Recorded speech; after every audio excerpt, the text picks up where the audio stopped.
di ibu-ibu. Barangkali ibu-ibu yang sempat mencoba ini juga membangun mental kewirausahaan. Bagi Anda yang ada di rumah yang mau bergabung bersama kami, silakan bisa di 0262 45 24789. Sekali lagi di 0262 45 24789. Silakan bisa bertanya, berdiskusi ataupun memberikan saran bersama Bapak Haji Ahmad Zaki Siroj, calon anggota DPR RI nomor urut 2 dari Partai Golkar, nomor urut 5 partainya tentunya untuk daerah pemilihan Garut, Tasik dan Kabupaten Tasikmalaya. Baik, di sisi lain untuk masyarakat nanti pada tanggal 9 April menggunakan kecerdasannya kan mungkin kenapa memilih tadi dari segi ibu-ibu nih, tidak memilih misalnya kalangan pemilih pemula, bagaimana kalangan pemilih pemula ataupun misalnya bapak-bapaknya, gimana nih Pak? Kenapa sasarannya ke ibu-ibu nih? Ya, pertama begini, ke ibu-ibu itu saya melihat bahwa kerentanan masyarakat itu terletak dalam keluarga. Bagusnya keluarga bakal bagus masyarakat, karena keluarga sebagai miniatur dari kehidupan masyarakat. Keluarga sebagai miniatur kehidupan masyarakat, maka pada gilirannya keluarga juga menjadi tulang punggung bagi kehidupan masyarakat bangsa dan negara. Nah, kenapa ibu-ibu? Karena ibu-ibu itu lebih bisa memahami karakter keluarga, baik pada anak-anaknya maupun pada suaminya. Bahkan ketika saya mensosialisasikan latihan-latihan itu, ada yang bertanya, kenapa Pak Zaki, Kang Zaki, kok latihannya sama ibu-ibu? Saya bilang kepada bapak-bapak itu, kalau hasil masak ibu-ibu, yang makan siapa? Ya tentunya bapak-bapak. Nah, kalau begitu bapak-bapak tidak perlu ada kegiatan latihan masak, kata saya, nanti menikmati aja. Kemudian untuk pemilih pemula, memang pemilih pemula itu sulit-sulit gampang, atau gampang-gampang sulit. Di dalam komunikasi, dalam diskusi, dialog khusus untuk siswa SMA kelas 3, mahasiswa semester 1, semester 2, 3, 4, 5 itu adalah pemilih pemula yang belum dalam 4 tahun ke belakang dia belum memilih. Nah, dalam diskusi-diskusi memang saya mencoba memberikan pandangan-pandangan ke depan tentang kehidupan kebangsaan ini. Baik, ditahan dulu Pak Haji Ahmad Zaki Siroj, calon anggota DPR RI nomor urut 2 dari Partai Golkar tentunya, karena masih ada tersisa waktu yang cukup panjang di aspirasi interaktif. Anda boleh bergabung bersama kami di 0262 45 24789. Jangan kemana-mana, sesaat lagi kami akan segera kembali setelah pesan-pesan berikut ini.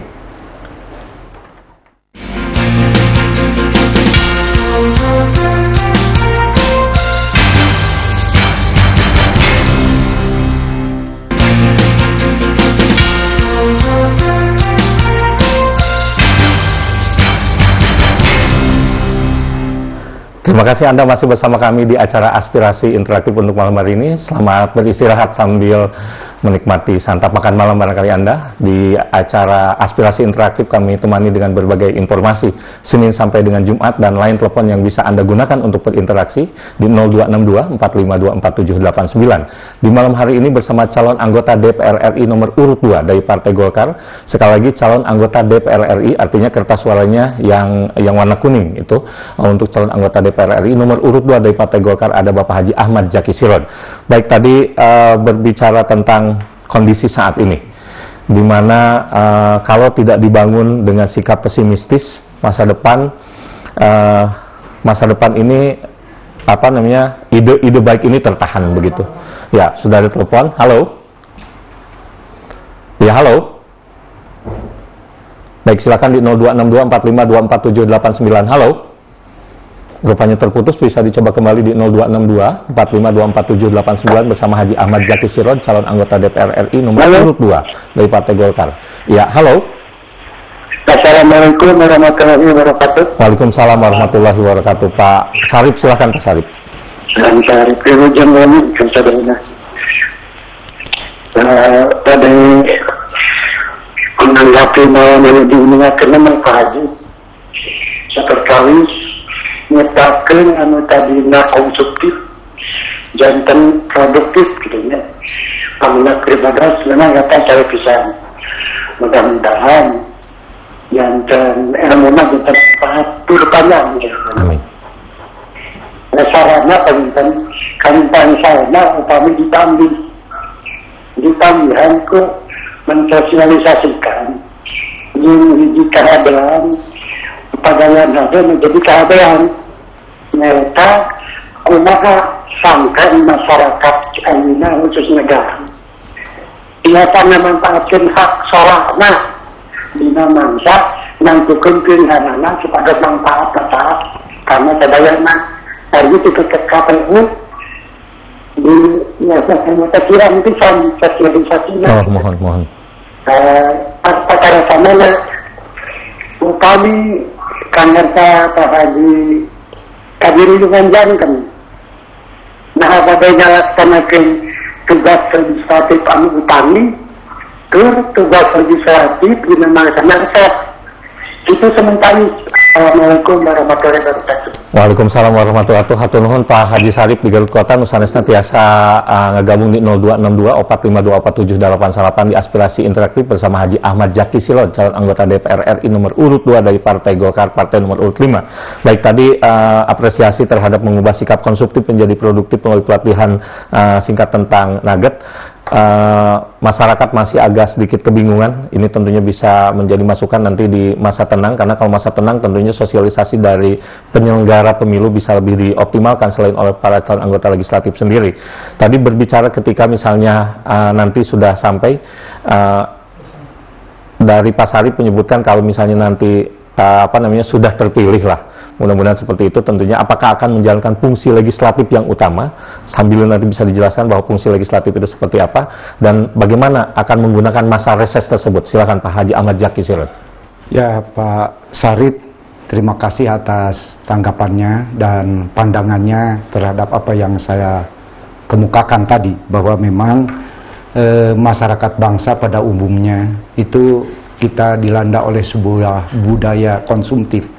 Dan ini pelan-pelan harus terus ditingkatkan, dirubah menjadi budaya yang produktif.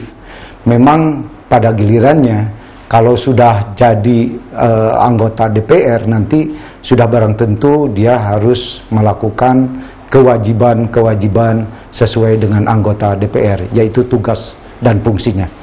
Oleh karena itu, karena anggota DPR yang sudah jadi nantinya harus membawa amanah rakyat, artinya harus melakukan apa yang menjadi tugas dan fungsinya. Sebab kalau dia lari dari tugas dan fungsinya, maka dia tidak lagi membawa atau mengemban amanah dari rakyat itu sendiri.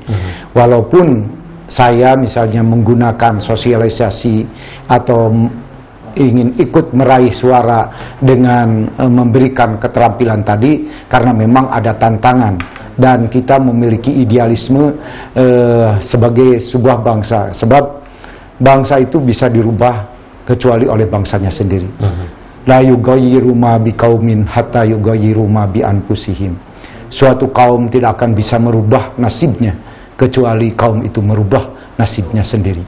Oleh karena itu, budaya yang konsumtif itu harus kemudian secara perlahan-lahan, bertahap oleh kita dijadikan budaya yang produktif. Nah, di sini saya kira kita juga bisa melihat bagaimana konsumsi kita sehari-hari, pakaian kita sehari-hari dan lain sebagainya adalah bagian dari produk-produk yang relatif lebih merupakan konsumtif dari negara-negara luar. Oleh karena itu, bagaimana bangsa ini bisa secara ekonomi mandiri. Nah, itulah barangkali Pak Sarip. Secara umum fungsi legislatif, sehingga masyarakat tidak, ataupun barangkali memang ada beberapa caleg juga yang seolah menawarkan janjinya seperti eksekutif nih Pak. Padahal memang legislatif ini fungsinya sebagai legislatif, bisa sedikit dicerahkan kepada masyarakat sehingga apa yang dipintanya tidak justru menjadi beban politik bagi calegnya yang nanti jadi, gimana nih Pak? Betul. Jadi salah satu saja dari tugas sebagai anggota DPR atau legislator itu adalah membuat undang-undang. Membuat undang-undang ini menjadi penting karena tidak mungkin undang-undang itu dibuat kalau tidak berdasarkan sebuah aspirasi yang berkembang dan bukan merupakan jabaran dari sebuah cita-cita negara bangsa ke depan. Karena itu bagi suatu undang-undang itu merupakan refleksi dari kehendak-kehendak rakyat ke depan, baik membahasakan konstitusi kita, Undang-Undang Dasar 45 atau sebagai implementasinya, maupun juga sebagai akumulasi dari aspirasi yang berkembang di masyarakat. Ini menjadi penting karena sebuah undang-undang itu baru bisa terlaksana jika kemudian antara DPR dan pemerintah menyepakatinya. Dan disinilah barangkali pemerintah itu menjadi penting karena juga harus merujuk kebijakannya kepada undang-undang, sehingga pemerintah itu berdasarkan aspirasi yang berkembang juga, sehingga antara legislatif dan eksekutif itu harus memiliki kerjasama yang baik di dalam kerangka mengimplementasikan undang-undang atau merealisasikan undang-undang sebagai aspirasi rakyat. Nah, yang berikutnya adalah hak budgeting. Jadi ini tentu saja seorang atau praksi di dalam DPR sebagai perwujudan dari aspirasi masyarakat harus juga bisa menyusun anggaran-anggaran untuk dalam kerangka pembangunan yang bertahap 5 tahun ke depan, dan itu menjadi sebuah undang-undang anggaran. Dan berikutnya adalah kontrol. Kenapa harus ada fungsi kontrol atau semacam evaluasi terhadap kebijakan pemerintah? Karena memang alat ukur dari kebijakan-kebijakan itu, kalau kita merujuk kepada teori Hans Kelsen, bahwa di atasnya itu ada nilai-nilai filosofis, yaitu Pancasila. Kemudian dari nilai-nilai filosofis itu diturunkan kepada nilai-nilai konstitusional, yaitu pembukaan dan pasal-pasal di dalam Undang-Undang Dasar. Baru dari terima kasih Pak Haji Ahmad Zaki Sirot tentunya. Sekali lagi untuk pemirsa yang ada di rumah, di Aspirasi Interaktif malam hari ini bersama Haji Ahmad Zaki Sirot, calon anggota DPR RI nomor urut 2 dari Partai Golongan Karya untuk Dapil Tasik, Kabupaten Kota Tasikmalaya dan Kabupaten Garut, di mana tadi pemikirannya masih ada belum yang terjawab bagaimana menggunakan reses. Barusan dijelaskan tentang fungsi legislatif, ada fungsi budgeting, dan ada fungsi pengawasan ataupun controlling. Seperti apa barusan dibahas sekilas tentunya, dan untuk di segmen berikutnya tentunya kita akan bahas bahwa bagaimana apabila jadi Pak Haji Ahmad Zaki Sirot nomor urut 2 dari Partai Golkar ini menggunakan masa resesnya, dan saya akan coba tanyakan kira-kira di komisi apa kalau beliau pun jadi, dan seperti apa perjuangannya untuk di wilayah dapilnya. Jawabannya sesaat lagi setelah pesan-pesan berikut ini. Tetap di Aspirasi Interaktif, jangan lupa di line interaktifnya 0262 4524 789. Kami akan segera kembali.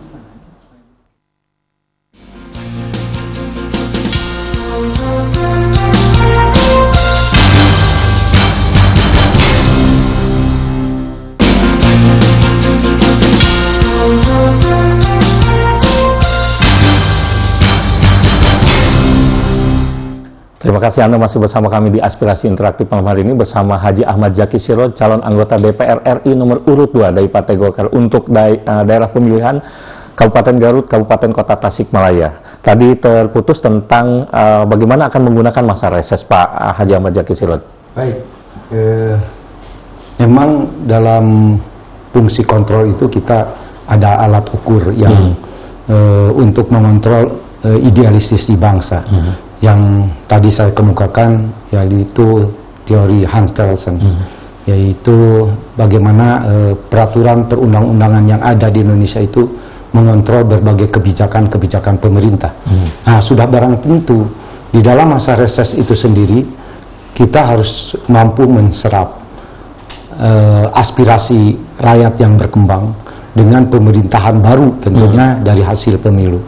Apakah kemudian pemerintahan yang baru ini melakukan implementasi kebijakan-kebijakannya sesuai peraturan perundang-undangan yang ada. Itu satu, menyerap aspirasi. Yang kedua adalah bagaimana masa reses itu juga digunakan oleh anggota legislatif, anggota DPR untuk juga bertemu dengan konstituennya, dengan para pemilihnya. Kemungkinan besar harus bisa ketemu dengan para pemilih, walaupun tentu saja tidak semuanya, karena di dalam salah satu dapil, misalnya dapil Jabar Seberas itu yang terdiri dari Garut, Tasik, memang banyak sekali masyarakatnya, jadi tidak mungkin bisa ketemu semuanya, tapi paling tidak dia bisa ketemu. Selain itu, dalam masa reses juga tentu saja anggota DPR harus mampu merefleksikan apa-apa saja yang berkembang secara nasional, kebijakan-kebijakan untuk mensejahterakan rakyat misalnya, kebijakan-kebijakan tentang masa depan bangsa di dalam kerangka mencerdaskan kehidupan bangsa. Dalam kaitan ini tadi disebutkan akan masuk kira-kira ke komisi mana yang diinginkan, kalau yang diinginkan nanti jadi ya, di komisi mana, di Pak? Komisi mana? Saya kira kalau saya punya keinginan dan walaupun itu adalah kebijakan partai dan kebijakan praksi di dalam kehidupan partai, tapi saya lebih cenderung untuk bisa masuk di dalam komisi pendidikan. Kenapa komisi pendidikan? Sebab memang sebuah perjuangan yang sangat panjang. Pendidikan itu sangat long time gitu. Suatu pendidikan itu bisa berjalan dari sejak dibuayan sampai ke liang lahat. Tetapi dalam pendidikan formal maupun non formal informal, kita punya istilahnya target-target atau capaian-capaian untuk membangun kepribadian bangsa. Nah, sementara ini yang saya bisa perhatikan, kita itu relatif menurun di dalam wawasan kebangsaan. Nah, semangat kebangsaan kita nampaknya dari hari ke hari semakin menurun. Dan hal ini menjadi concern kita semua, karena membangun bangsa tanpa idealisme yang didasari oleh semangat kebangsaan akan percuma menurut saya. Baik, sekali lagi bersama calon anggota DPR RI nomor urut 2 dari Partai Golkar, Bapak Haji Ahmad Zaki Sirot nomor urut 2, sekali lagi bahwa tentunya ke sektor pendidikan ini isu yang cukup menarik, yang cukup seksi untuk